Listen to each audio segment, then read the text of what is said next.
सगळ्या पत्रकार बांधवांना नमस्कार। आज आपण छत्रपती शिवरायांच्या रायगडावरती दर्शन घेतलं, आशीर्वाद घेतला। कंपाळी माती रायगडाची माथ्याला लावली आणि आशीर्वाद छत्रपतींचे घेतले। आज महाराष्ट्रातील मराठा समाजाला महत्त्वाचं सांगायचं आणि सरकारला सुद्धा, विशेष करून माननीय मुख्यमंत्री साहेब आणि दोनही उपमुख्यमंत्री साहेब आणि सरकारला, राज्य मंत्रिमंडळाला माझी विनंती की आपण जो काल सगळ्या सोयऱ्यांचा परवा अध्यादेश राजपत्रित अधिसूचना काढली, त्याची तातडीने अंमलबजावणी करायला आपण पाहिजे। कारण प्रमाणपत्र वाटप सुरू व्हायला पाहिजे, ते झाले नाही। जरी आपण हरकती मागितल्या असल्या तरी हरकतीपर्यंत त्याला तुम्ही अंमलबजावणीचा तातडीचा दर्जा देणं आवश्यक आहे। त्यानंतर त्या सगळे सोयऱ्यांच्या अध्यादेशाचं कायद्यात रूपांतर 15 दिवसाच्या वेळेनंतर आपण कायद्यात रूपांतर अधिवेशन त्याच वेळेस घ्यावं किंवा त्याच होत्या 15 दिवसाच्या वेळेसच आपण विशेष अधिवेशन बोलून त्याचं कायद्यात रूपांतर करावं। जर आपण तातडीनं उद्यापासून जर त्याची अंमलबजावणी सुरू नाही केली तर 10 फेब्रुवारीला अंतरवाली इथं मी त्याची अंमलबजावणी व्हावी म्हणून कठोर आमरण उपोषण सुरू करण्याचा आज निर्णय घेतला आहे। सगळ्यांना विचारून तो निर्णय घेतला आहे। पुन्हा सरकारने म्हणायचं नाही की हे काय झालं, कारण आम्ही सरकारला वेळोवेळी सांगितलेलं की सगळ्या सोयऱ्यांचा कायदा यासाठी गरजेचा आहे की मराठवाड्यासह महाराष्ट्रात नोंदी सापडत नाहीत आणि आपण जर या कायद्याची लवकर अंमलबजावणी केली नाही किंवा एखाद्याच्या कोणाच्या दडपणाखाली येऊन तुम्ही त्याची जबाबदारी जर पार पाडली नाही कायदा टिकवण्याची, तर आम्हाला पुन्हा अडचणीचे दिवस यायला नको।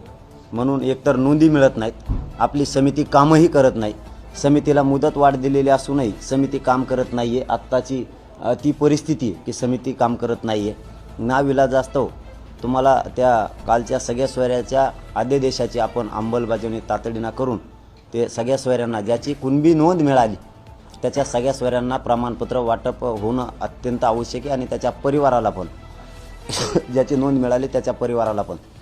म्हणून आजच आपण 10 फेब्रुवारीचा निर्णय घेतलेला आहे की तुम्ही उद्यापासून अंमलबजावणी करा, नसता त्या कायद्याची अंमलबजावणी व्हावी आणि तो कायदा मराठा समाजासाठी स्वरूपीचा असावा, यासाठी आमरण उपोषणाची आज आपण रायगडाच्या पायथ्याहूनच घोषणा करतोय। आपण दुसरी गोष्ट अशी की तिसरी गोष्ट अशी, या 2 अंमलबजावणी, तिसरं आमरण उपोषण आणि चौथा की आपण ज्या केसेस मागं घ्यायचं अंतरवालीसह महाराष्ट्रातलं ठरवलं आहे, आणखीनही 4 दिवस उलटून गेले तरीही झालेलं नाही, कारण तुम्ही तिथं तातडीनं तात्काळ शब्द वापरलेला आहे। तात्काळ याचा नेमका अर्थ काय? कारण तुमचे वेगळे वेगळे सरकारच्या माध्यमातून स्टेटमेंट येतात, त्यामुळं आम्हाला नेमकी तुमची भूमिका काही कळत नाही आहे। म्हणून त्याही तुम्ही 10 फेब्रुवारीच्या आत मागं घ्याव्यात सगळ्या, नसता आमरण उपोषण त्यासाठी सुरू राहणार आहे। चौथा मुद्दा आहे की हैदराबादचं जे गॅजेट आहे ते आणखीनही समितीनं 4 दिवस झाले तरी स्वीकारलेलं नाही। हैदराबादचं गॅजेट आपण स्वीकारू असं सांगितलेलं आहे, कारण मी आज जी माहिती घेतली दिवसभरात रायगड चढताना जिथं जिथं रेंज येईन तिथं तर ह्या गोष्टी झालेल्या नाहीत। आणि प्रमाणपत्रसुद्धा जे सगळे सोयऱ्यांच्या बाबतचा कायद्याची तुम्ही मला सांगितलं होतं तिथं की त्याची प्रक्रिया लगेच सुरू होणार आहे, त्याची अर्ज दाखल झालेली असतानाही प्रक्रिया सुरू झालेली नाही। मी आत्तापर्यंत माहिती घेतलेली, आत्तापर्यंत म्हणजे 5:30 वाजेपर्यंत आत्ता त्याचे नुसते अर्ज स्वीकारलेत, त्याचं पुढं काही होत नाही। त्यामुळं चौथा मुद्दा सांगतो की हैदराबादचं गॅजेट आपण हे आणखीन 1884चं स्वीकारलेलं नाही समितीनं, ते तातडीनं स्वीकारून त्याला शासकीय नोंदीचा दर्जा दिला पाहिजे। बॉम्बे गव्हर्नमेंटचं आपण गॅजेट स्वीकारलेलं नाही, 1884ची जनगणनाही आपण ती स्वीकारावी, कारण शिंदे समितीकडे देणं ते अत्यंत आवश्यक आहे। 1902चं गॅजेट किंवा जो दस्तऐवज आहे तोही आपण घ्यायला पाहिजे, तोही घेतला नाही। हे 4 मुद्दे महत्त्वाचे आहेत। ओबीसी आयोगाचा अहवाल जाणं गरजेचं आहे। सगळे सोयरे हा जी आपण अध्यादेश राजपत्रित अधिसूचना दिल्यात ते टिकवण्याची जबाबदारी सरकारची। एकीकडून आम्हाला सांगायचं ते टिकवलं जाणार आहे आणि टिकणार आहे, त्याला तर आम्ही आता काहीच होऊ देत नाहीत, त्याच्यात तर काही चिंता असण्याचं कारण नाही, कारण त्यात गोरगरिबांच्या मराठ्यांच्या पोरांचं कल्याण त्या अध्यादेशात त्या कायद्यात झालेलं आहे। एकीकडून म्हणायचं आम्ही केंद्रापर्यंत जाऊ, म्हणजे तुमच्यातच दोन भूमिका असल्याची भूमिका आम्हाला सरळ दिसती. त्यामुळे सगळ्या सोयऱ्यांचा अध्यादेश हा सगळ्यांनी मिळून काढलेला आहे. त्याच्या सह्याचं पत्रसुद्धा आमच्याकडे, तेही आम्ही 10 तारखेला मीडियाच्या बांधवाकडे देणार आहे. कारण तुम्ही एकीकडूनच सगळ्यांनी मिळून सगळे सोयऱ्यांचा अध्यादेश काढायचा आणि दुसरीकडून म्हणायचं आम्ही केंद्रापर्यंतसुद्धा जाऊ. एकीकडून ओबीसीला असं बोलायचं आणि दुसरीकडून असं बोलायचं. फक्त याचबरोबर माझं मराठा समाजाला आता एक 7वं आव्हान आहे. हे 6 मुद्दे याच्यासाठी 10 तारखेला आमरण उपोषण सुरू होणार आहे. कारण राज्यातला एकही मराठा आरक्षणापासून वंचित नाही राहिला पाहिजे, याच्यासाठी हे आमरण उपोषण 10 फेब्रुवारीला पुन्हा सुरू होणार आहे. सरकारच्या हातात आणखीनही 10 दिवस आहेत, त्यांनी ती अंमलबजावणी करावी. 15 दिवसाचा त्यांचा वेळ आहे, तो पूर्ण होतो आहे 9 तारखेलाच. त्याच्यामुळं 10 तारखेला आम्ही आणखीनही गडबड करत नाहीत, पण आम्ही मराठा समाजाच्या फायद्याच्या पुढं दुसरं सहन करू शकत नाही. म्हणून सरकारला आणि मराठा समाजाला विनंती आहे की ज्यांच्या नोंदी सापडल्यात त्यांनी तातडीनं त्यांच्या परिवारातले जे नातलग येते त्यांचे अर्ज दाखल करा. अर्ज दाखल केल्याशिवाय तुम्हाला प्रमाणपत्र मिळणार नाही. सगळ्यांनी प्रमाणपत्र काढून घ्या. सगळ्या सोयऱ्यांच्या कायद्याची अंमलबजावणी करण्याबाबत मी खंबीर आहे. त्याची मराठा समाजाला काळजी करण्याची आवश्यकता नाही. मराठा समाजातल्या घराघरातल्या मराठ्यांना मराठवाड्याचं आरक्षण मिळाल्याशिवाय मी एक पाऊलही मागं सरकणार नाही. तुम्हाला मागही शब्द दिला होता, आत्ताही दिला. मी आंदोलन कसल्या स्वरूपाचं ते थांबवलेलं नाही आणि थांबवणारसुद्धा नाही. मराठवाड्यात काही नोंदी सापडतात, काही ठिकाणी जळीत ही, काही ठिकाणी दस्तावेज सापडत नाहीत असं म्हणलं जातं. परंतु सापडो अथवा न सापडो, या सगळ्या सोयऱ्यामध्ये मराठ्यांचा एकही माणूस आरक्षणापासून वंचित राहणार नाही. इतका मोठा कायदा हा मराठ्यांच्या गोरगरिबांच्या लेकरासाठी, जे विरोध करतोय त्यांच्यासाठी नसणार आहे, परंतु गोरगरीब मराठ्यांसाठी हा कायदा खूप मोठा आहे. गोरगरीब मराठ्यांच्या पोरांचं कल्याण होणार आहे. कारण हा कायदा आणि मुंबईला गेलेला त्या दिवसाचा मोर्चा जो लढा होता तो सर्वसामान्य गरजवंत मराठ्यांचे लेकरं मोठे व्हावेत म्हणून होता.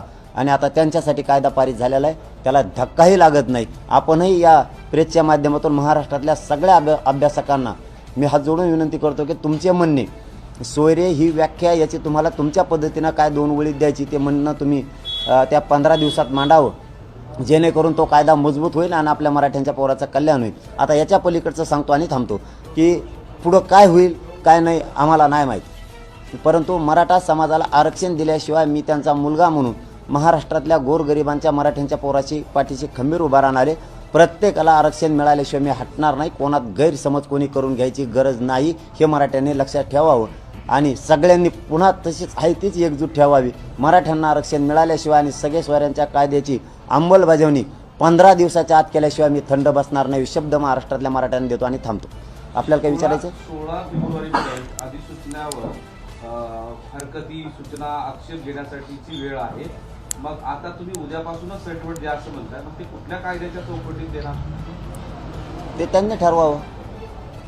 अंमलबजावणी त्याला एकतर 6 महिन्याचा पिरियड असतो त्या कायद्याला, त्याला काही होत नाही. तुम्हाला त्यावेळेस अधिवेशन घेऊन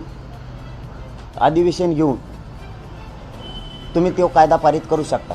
तुम्हाला 15 दिवसाचा वेळ दिला आहे. आमचं हे 10 तारीख ठरवण्याचं कारण आहे 15 दिवसाचा वेळ आहे आणि आम्ही आज ते मोजलं तर 16 फेब्रुवारीला याचं काय गरज आहे? 15 दिवस तर 9 तारखेला होते. अशा कोणत्या कायद्या बनवताना तुम्ही ही वेळ दिलेला आहे 22-23 दिवसाचा? कोणत्याला दिलेला आहे? ही पण दुरुस्तीची 10 तारखेला आम्ही आमच्या नियमात आहेत, त्या दिवशी त्यांचे 15 दिवस हरकतीचे होते. आमच्या नियमानं 10 तारीख बरोबर आहे. म्हणून आम्ही काय उद्या अंमलबजावणी करा अथवा नका करू, आमचं म्हणणं आहे उद्या करा. हरकती घेऊन तुम्हाला करायची असेल तर 9 तारखेला तुमचे 15 दिवस होते. 10 तारखेपासून अंमलबजावणी करा. आणि मग हे सगळं करताना तो तुमच्याशी काही चर्चा झाली का की 16 तारीखच का दिली असा तुम्ही प्रश्न सरकारला केला नाही का? 15 दिवसाची मुदत सगळ्या कायद्याला या सगळ्या अधिसूचनेला असते, तर मग 16 का दिली असा प्रश्न तुम्ही केला का नाही? आता आवश्यकता वाटत नाही करायची, कारण त्यांनी 15 दिवस म्हणले, त्याच्यावरती 16 लिहिली. 16 असली तरी हरकत नाही. आमचं काही म्हणणं पण नव्हतं त्यावेळेस त्यांना, पण यांचे जे स्टेटमेंट 2 यायला लागले. एक जण मुंबई दिल्लीपर्यंत जाणार, अर्ध्यांची भूमिका मराठ्यांच्या बाजूनं. कायदा बनवला, त्याच्यात कायद्याबद्दलची कसलीच शंका नाही आमच्या मनात. कायद्याबद्दल आम्ही बोलतच नाहीत आज की कायद्याबद्दल त्यांचं काय मत आहे, परंतु जे 2 स्टेटमेंट त्यांचे यायला लागलेत म्हणून आम्ही आधीच सावध व्हायला लागलो. आणि 16 तर 16 6 दिवस उपोषण चालतंय. 16 पासून अंमलबजावणी करा, हरकत नाही, पण उपोषण 10 सुरू होणार आहे. तुम्ही काल असं म्हटलं की मुख्यमंत्री 2 उपमुख्यमंत्री यासाठी हा कायदा केलेला आहे की सगळ्या मराठ्यांना न्याय मिळावा म्हणून. एक उपमुख्यमंत्री फडणवीस सुद्धा असं म्हणाले की दिल्लीपर्यंत जाऊ. पण मग तुमचा सरकारवर विश्वास नाही का? अध्यादेश काढला, राजपत्र काढलं, आता त्यांनी 16 तारखेपर्यंतची मुदत दिली, तरी तुम्ही उपोषणावर का आला? अंमलबजावणीसाठी 2 स्टेटमेंट तुमचे का मग? एक जण दिल्लीपर्यंत जाणार आहे आणि एक जण जाणार नाहीये. तुमचे 2 स्टेटमेंट का मग? याचं उत्तर द्या, आम्ही मागं घेतो. मला शंका काय वाटते दिल्लीबद्दल? असं का? पण कायदा तुम्हीच मराठ्यांसाठी सगळ्या सोयऱ्यांचा बनवायचा आणि एकीकडून तुम्ही सांगायचं की आम्ही दिल्लीपर्यंत जाऊ. तुमच्या सरकारमधले अर्धे लोक. आमच्याबद्दल शंका आहे तुम्हाला, तुमच्याबद्दल आम्ही का घेऊ नये? आम्ही 10चं पुढं ढकलतो. तुमचं एकतर्फी स्टेटमेंट का नाही मग? असं का? आमच्याबद्दलच असं का वागायचं तुम्हाला? कायद्याबद्दल तुमच्याच्याने आता काहीच होत नाही हे आम्हाला माहिती. कायद्याबद्दल आम्ही बोलतच नाही, तुमच्या 2 स्टेटमेंटबद्दल बोलतोय आम्ही. पाटील साहेब, अनेक जण व्यक्त होत आहेत की फसवणूक झाली म्हणून. तुमची काय भावना आहे? ती फसवणूक झाली त्यांची, बरोबर आहे, त्यांचं काय चूक नाही, त्यांना काही मिळालंच नाही. गोरगरिबांची फसवणूक नाही झाली, त्यांची फसवणूक झाली. त्यांना काही मिळालं नसेल, पद मिळालं नसेल, पैसे मिळाले नसते, त्यांची फसवणूकच झाली असते. कायद्यात फसवणूक ती नाही, मी स्टेटमेंटबद्दल बोलतोय. 2 स्टेटमेंट आहे त्यांची याबाबत. मग आम्ही 16ला बसण्याऐवजी आधीच सुरू केलं. आम्ही चालत नाही का आधी? अंमलबजावणी तातडीनं करावी यासाठी आमचं आधी चालत नाही का? तुम्हाला जर एकच व्यक्ती पाहिजे असला, करोडोने मराठे पाहिजे नसले, तर आमचा नाविलाज आहे. तुम्ही 2 स्टेटमेंट करता कसं काय मग? तुमचा काय संबंध आहे? कारण गोरगरिबांच्या मराठ्यांच्या पोरांना मिळालंय, त्यांच्यासाठी आयुष्याची भाकरी आहे. मराठ्यांच्या गोरगरिबांचं कल्याण झालंय. जे कोण म्हणतात काही मिळालं नाही, त्यांचं खरं आहे, त्यांना नाही मिळालं. कारण हा लढा त्यांच्यासाठी नाहीच, हा लढा गोरगरिबांसाठी. पाटील 9 तारखेला अध्यादेश काढल्यानंतर त्याचं कायद्यात रूपांतर झाल्यावर अंमलबजावणीचा विषय असतो. आधीच अंमलबजावणी कशी होईल? त्याला अधिवेशन घ्यावं लागेल, अधिवेशनामध्ये कायदा मंजूर करावा लागेल अध्यादेशाचा, आणि त्यानंतर अंमलबजावणी. आम्ही पण तेच म्हणतो ना. आमचा म्हणण्याचा उद्देश पुन्हा एकदा तुम्हाला सांगतो, आम्ही 16पर्यंत काही बोलणार पण नव्हतो. तुमच्या 2 स्टेटमेंट काय यायला लागले? अंमलबजावणी कायदा अधिवेशनात पारित झाल्याच्या नंतरच, कारण त्याला विधानसभेत घ्यावंच लागते, त्याशिवाय तो कायदा पारित होत नाही. कुठलं एखादं लायसन जरी काढायचं असलं साध्या दुकानाचं, तरी पण त्याची अधिसूचना अगोदर काढायला लागते, नंतरच लायसन दिलं जातं. इथपर्यंत आमची समज आहे ना. आमची समज नाही असं नाही. तुम्ही आम्हाला आडमुठ्या भूमिकात शब्द वापरायला लागलात म्हणून आमचं नाव विलायचं 10 फेब्रुवारीचं. तुम्ही एकीकडून तुम्हीच कायदा बनवणार आणि तुम्हीच म्हणणार केंद्रापर्यंत जाऊ. म्हणजे काय? काय हेतू या 2 स्टेटमेंटचा? तेच सिद्ध करण्यासाठी 10 फेब्रुवारीला आमरण उपोषण सुरू होणार. स्टेटमेंट केले जात आहेत. 2 वेगवेगळी स्टेटमेंट का केली जातात असं तुम्हाला वाटतं? तेच 10 तारखेला 10 जानेवारीला आमरण उपोषण सुरू केल्यावर सिद्ध होईल. नाही, पण वाशीमध्ये जेव्हा सगळी चर्चा झाली, मंडळ तुमची सगळ्यांची, त्यावेळेस सगळे मुद्दे तुम्ही मांडले नाहीत का? हो. मग त्यावेळेस काय म्हणले सरकार? कायदा खूप चाफून बनविला आहे. 15 दिवस त्याच्यावरचे तज्ज्ञ झुंजत होते, याला काहीच होत नाही. आणि आमचेही तज्ज्ञांनी त्याच्यावरती 3 वाजेपर्यंत रात्रभर अभ्यास केलेला आहे. एका शब्दाचा किस पाडलेला आहे त्यांनी सुद्धा. आपण सुद्धा स्वतः साक्षीदार आहेत. जरी आज पत्रकार बंधू म्हणून तुम्ही असला तरी प्रत्यक्षात तुम्ही सगळे तिथं बघायला होतात की किती भयानक ते आपल्या बी अभ्यासकांनी त्याच्यावर अभ्यास केला. त्या कायद्याबद्दल शंका नाही. मी पुन्हा सांगतो, तो कायदा आता पुरे एकवटले एकीकडं, तरी तो कायद्याला कोणीच काही करू शकत नाही. पण तुमचे 2 स्टेटमेंट का? तुम्ही असं म्हणाला होता की दोन्ही उपमुख्यमंत्री आणि मुख्यमंत्र्यांनी माझ्याकडे सही दिलेली आहे आणि त्या संदर्भातलं आश्वासन दिलेलं आहे.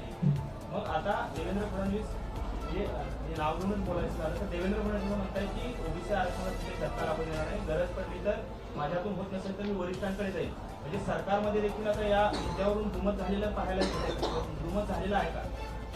सध्या तरी दिसतंय, पण क्लिअरच करायचं असेल तर 10 फेब्रुवारीला उपोषणाला बसल्यावर ते क्लिअर करतील. कारण हे बघा, आमचे लेकरं वाचवणं आमच्यासाठी गरजेचं आहे. आमरण उपोषण महत्त्वाचं नाही आहे किंवा जीवाची कुठं बाजी लावणं आणि फिजी लावणं हे महत्त्वाचं नाही आहे. समाजाच्या पोराचं हित कुठं हे आमच्यासाठी महत्त्वाचं आहे आणि त्याच्यासाठी आम्हाला शांततेचं हत्यार उपसणं गरजेचं आहे. त्यावर असं म्हणाले फडणवीस, असं म्हणाले की सरसकट काही दिलेलं नाही.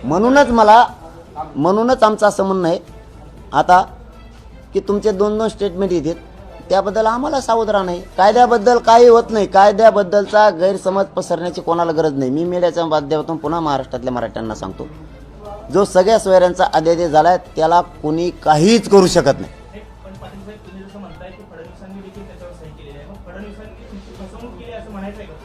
नाही दोन सह्या statement जे म्हणताय तुम्ही, सह्याचं आमच्याकडे आलेलं आहे. इतक्या गडबडीत आम्ही सह्याचं बघितलं नाही, पण लय मोठ्या सह्या आहेत त्याच्या. फडणवीसांची सही आहे का मंत्र्यांचं म्हणणं? काय माहित आता सगळं चेक करतो मी. त्यांनी कोणते दोन नेते स्टेटमेंट करतायत आणि कोणते स्टेटमेंट चालू आहे त्यांच्यावर ज्यांच्यावर जास्त ऑब्जेक्शन आहे? स्टेटमेंट नाही, नाही, स्टे- नेते कोण आणि स्टेटमेंट हे बघा हे बघा फडणवीस साहेब काय म्हणले तुम्हीच सांगितलं ना मला. नावात काय त्याच्यात काय त्याची मी दुश्मनी का गोळ्या घालणार आहे का आम्ही एकामेकाला.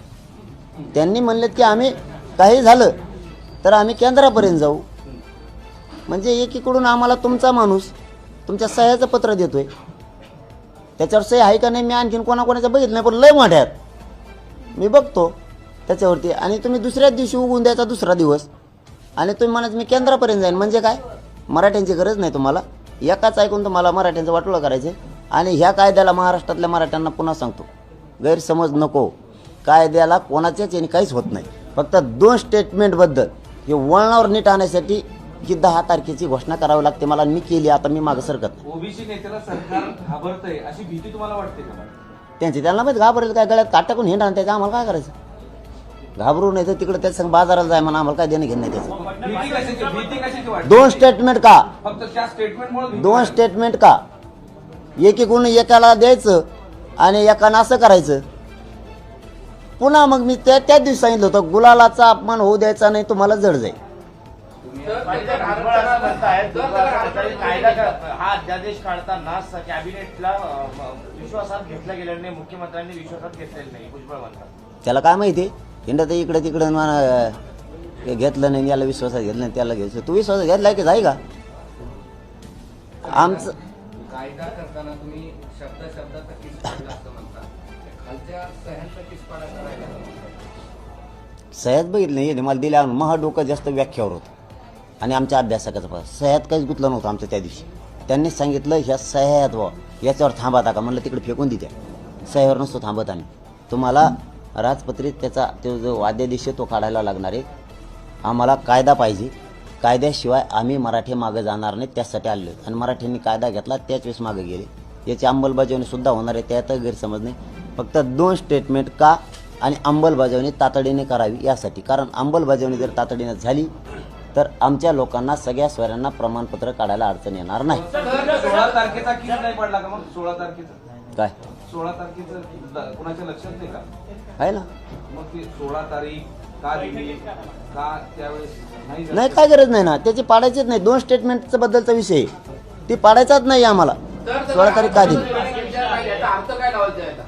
तर सकट आरक्षणाचा निर्णय घेतलेला नाही असं देवेंद्र फडणवीस म्हणतात, त्याचा अर्थ तुम्ही काय लावताय? जर सकटच आहे त्यांनी अर्थ लावत काय करत आम्ही ते काय म्हणू द्या ना, ते काय म्हणू द्या. पाटीलच्या ह्याच्यामध्ये असं होतंय का की मुख्यमंत्र्यांना या सगळ्याचं श्रेय गेलेलं आहे आणि याबाबत विरोधी पक्षाच्या नेत्यांनी देखील हे मान्य केलेलं होतं. अगदी प्रकाश आंबेडकर देखील म्हणाले की मुख्यमंत्र्यांनी हे विरोध ठरलेले तर बाकीचे नेते विरोध ठरलेले आहे, भाजपला मोठा फटका आहे. आणि म्हणून आता भाजप पुन्हा एकदा हा डाव आखतंय का किंवा ह्या पद्धतीची चर्चा करून आणते का? नाही मग लय अवघड होईल. त्याचं डावून फावं टाकले ना मग लय अवघड होईल. आमचं म्हणणं आहे त्यांनी श्रेय घ्या बस का. पाटील साहेब मुख्यमंत्री म्हणतात की सरकार दिल्लीकडे जात असतील तर ती आपली भूमिका काय असेल? त्यांची जाऊ दे ना कुठं जायचं त्यांना. त्यांची भूमिका कुठपर्यंत बी गेली. ह्या कायद्याला काहीच होत नाही, हे फायनल आहे. कारण याच्यावरती मोठमोठे घटनातज्ञ बोलले या कायद्यावरती, याला काहीच होत नाही. पण आम्ही सज्ज ना. हे बघा शेवटी लोकशाहीचं हत्यार काय असतं, तुम्ही जर सत्तेची तुमच्या अंगात रग असली तर त्याला पर्याय एकच आहे, जनमताचा रेटा. जनता आम्ही सावध आहे, आम्हाला लोकशाहीने अधिकार दिला, आम्ही आंदोलनातून मिळविणार. पण याला धक्काही लागू देणार नाहीत. अंमलबजावणी करण्यासाठीचं हे संघर्ष आहे, 2 स्टेटमेंटसाठी, कायद्यासाठी नाही. कायदा फायनल झाला. शिंदे समितीवर पूर्वी तुम्ही फार खुश होता, आता काय झालं? शिंदे समिती काम करत नाही असं थेट शिंदे समितीला सांगितलेलं असतानाही शिंदे समिती मराठवाड्यात कामच करत नाही आहे. आत्ता हे आमचं आंदोलन सुरू झाल्यापासून कामच करत नाही आहे. मराठवाड्यात नोंदीच सापडत नाहीत. मराठवाड्याचे लोक नोंदी काहीकडे असताना पुरावेसुद्धा वाचत नाही आहेत. ते कित्येक तरी वेळेस आम्हाला विभागीय आयुक्ताला फोन करायला सांगायला लागतं की अमुक याचा दस्तऐवजी तुम्ही बघता का. मग त्यांनी त्या तहसीलदारला सांगायचं. इथपर्यंत खालचे जर ऐकत नसले तर विभागीय आयुक्ताला सांगायला लागतं. विभागीय आयुक्त लक्ष घालतात आणि मग ते म्हणते ते घे आणि दुसऱ्या दिवशी प्रमाणपत्र मिळतात. अगोदर तो दीड महिना पळाला. हे साक्षात पिंपरीचंच परवाचं उदाहरण आहे. तिथल्या माणसाचं एका माणसाचं मला नावात आठवणा पण आडसूळ नाव आहे त्यांचं, तो काजी बहुतेक आडसूळे. त्यांचं कुणबी नोंद सापडलेली, कुणबी नावासह स्पष्ट नाव देत नाहीत. विभागीय आयुक्त साहेबांना सांगितलं, त्यांनी सांगितलं, मग त्या तहसीलदारला फोन करून आता कसे मिळायला लागल्या. म्हणजे ही काय सिस्टम चालली. गाव लेवलवर तुम्ही समित्या नेमल्यात, त्या कशासाठी नेमल्यात, त्याही काम करत नाहीत. मग त्या नेमल्या कशाला, आम्हाला अशा लावायला. आणखीन कित्येक तरी ग्रामपंचायत असे आहेत की 54 लाख नोंदी ज्या सापडल्यात त्याचा कागद तुम्हाला ते तिथं लावणं गरजेचं आहे. कित्येक तरी ग्रामपंचायती तिथं नाही. कित्येक तरी गावात आणखी शिबिरं झाली नाही. तुम्ही शिबिरं कशाला नेमले. शिबिरं कशासाठी घ्यायला लागलात की लोकात प्रबोधन व्हावं, अर्ज कसा केला पाहिजे, काय केला पाहिजे. तुम्ही सांगा, ते म्हणते दौंड्या दिल्या, त्या दौंडीवाल्याला मिळत लागा ना, काय म्हणावं. ते फक्त म्हणते ग्रामपंचायत पुढे जमा हो एवढं करते. ते काय अर्ज समजून सांगितलं का भरायचं. नाही, पण आता अधिवेशन होतंय, स्पेशल घेणार आहे सरकार. त्या समोर हा मागासवर्ग आयोगाचा अहवाल सबमिट करतील, त्या बेसवर पुढची प्रक्रिया सुरू होईल. तुम्हाला असं वाटतं का की या अधिवेशनात सुद्धा असंच सगळं राहून जाईल आणि ते आयोगाचा जो शिफारस आहे किंवा निष्कर्ष आहेत ते काही कामी येणार नाहीत मराठ्यांसाठी. तुमचा प्रश्न योग्य आहे, पण मी 10 तारखेच्या याच्यावर ठाम आहे. कारण पुढे ते तुम्ही म्हणता ते व्हावं म्हणून, कारण हे असं त्या अधिवेशनासाठी. प्रश्न अधिवेशन आहे, अधिवेशनाच्या पूर्वी हा सगळा रिपोर्ट अहवाल या सिद्धी समितीचा जाणार आहे, हे मान्य आहे ना, ही तुमची चर्चा झाली ना. हो हो. तो मराठा हा म्हणजे हा मागास आहे हे सिद्ध होईल का असं वाटतंय का, काही जाणीवपूर्वक केलं जात नाही. होईल का नाही ते आज सांगता येणार नाही, कारण आयोग सुरू आहे, त्याचा सर्व्हे सुरू आहे. आपण आत्ताच त्या विषयावर न बोललेलं बरं, परंतु त्यांनी लवकर द्यावा एवढंच आपलं म्हणणं आहे. त्याबद्दलच फक्त आपण बोललो लवकर द्यावा म्हणून. बाकीचं स्टेटमेंट आपण करू नये, कारण सर्व्हे सुरू आहे म्हणून मी करणार नाही. परंतु आमच्याबद्दल या अधिवेशनात तरी त्यांनी घ्यावं. मागच्या अधिवेशनात घेतलं नव्हतं नागपूरच्या, म्हणून आम्ही आधीच सावध आहेत की हे जो सगळ्या स्वाऱ्यांचा कायदा बनवला आहे याचा कायद्यात रूपांतर करण्यासाठी तुम्हाला विशेष अधिवेशन बोलून हे प्रस्ताव तिथं मागून घ्यावा लागणार आहे. तिन्ही कायदेमंडळात तुम्हाला तो मंजुरीसाठी पाठवावा लागणार आहे. तर त्याची अंमलबजावणी लवकर होईल. आम्ही जर असेच गाफील राहिलो, हे जर 5-5 स्टेटमेंट करीत राहिले तर आमच्या पोरांचा वाटोळा आम्हाला होऊ द्यायचं नाही. आम्ही गाफील नाही आहेत, म्हणून 10 तारखेपासून आमरण उपोषण सुरू. तुम्ही तातडीनं त्याची अंमलबजावणी करावी, सावध आहेत म्हणून. आणि 2 स्टेटमेंटसाठी पाटील, एक मुख्यमंत्र्यांनी दसरा मेळाव्यामध्ये शपथ घेतली की मराठा समाजाला मी आरक्षण मिळवून देईन, आणि तुमच्या अध्यादेशानंतर त्यांनी सांगितलं की माझा आता शपथ सुटलेली आणि मी मराठा समाजाला आरक्षण दिले. मग आता हा संपूर्ण अध्यादेश जो आहे तो कायद्याच्या पेच प्रसंगात अडकणार आहे. मग त्यांची शपथ पूर्ण झाली आहे का मुख्यमंत्री? तुम्हाला कोण म्हणलं शपथ सुटली म्हणून? ते म्हणले तिथे भर वागतात बोलले, नाही म्हणले, मी नाही ऐकलं. माध्यमांच्या बाईटमध्ये बोलले. शपथ सुटली कशी म्हणते? बोलले ते तुमचा सकाळी प्रश्न हुकला होता, तुम्ही तिसरीच काढी लावून दिली सकाळी. सकाळी माध्यमांशी बोललेले 2दा. नाही, मी बघितल्याशिवाय नाही या प्रश्नावर उत्तर देत. आता दिलं असतं मी, पण नाही दिलं. सकाळी हुकलं होतं, मी वाचा बोलायला लागलो होतं. ते कोणाचं नाव सांगितलं तर विरोध होता, याचिका करता गेला. आणि ते याच्या आमच्या बाजूने माणूस होता, ते आमच्या बाजूने गेलेलं ते माणूस होतं. उलट सांगितलं मी खपाखपाच भेडून त्याच्यावर. त्यामुळं आता विचार करून सांगतो. धन्यवाद. चला.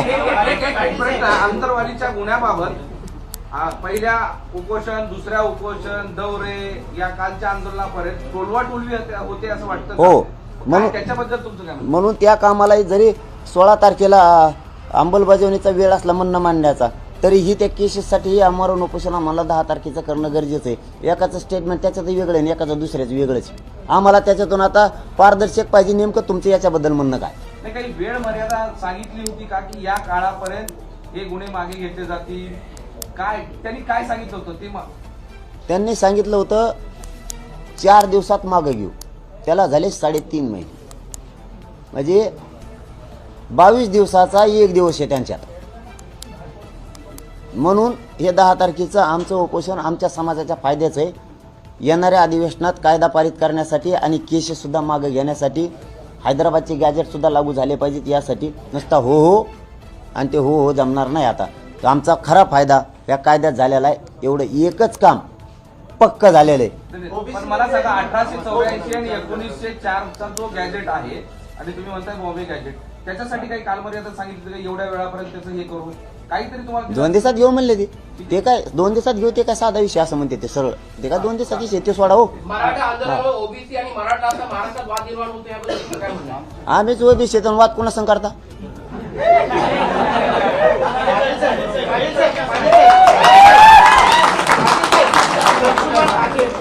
त्यांनी असं म्हटलंय की तुम्ही सुप्रीम कोर्टाच्या आदेशाचं उल्लंघन केलंय, त्यामुळे तुमची आणि त्यांची म्हणजे आपली भेट आता सुप्रीम कोर्टात होईल. कसं बघताय हे? कोण आहे लक्ष्मण हाके ओबीसीचे नेते. जाऊन तिकडे बघू म्हणा जाऊ तो. पाटील साहेबांचा प्रश्न असा आहे की या सरकारचं हे अधिवेशन शेवटचं ठरणार आहे तर यानंतर नवीन निवडणुका लागतील.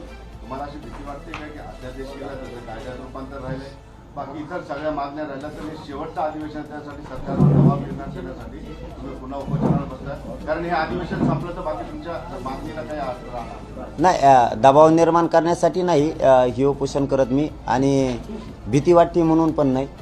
अंमलबजावणी होऊन गोरगरीब मराठ्यांना ज्यांना नोंदी मिळाल्या नाहीत त्यांना प्रमाणपत्र जावेत म्हणून हे आमरण उपोषण आहे. अंमलबजावणी तातडीनं करावेत म्हणून आहे, बाकी काय नाही. 2-2 स्टेटमेंट येतात, केसेसबद्दल येतात म्हणून आहे. चला धन्यवाद. उपोषणच का बा? उपोषणच का? त्याप्रमाणे दिल्लीकडे रवाना होणार का?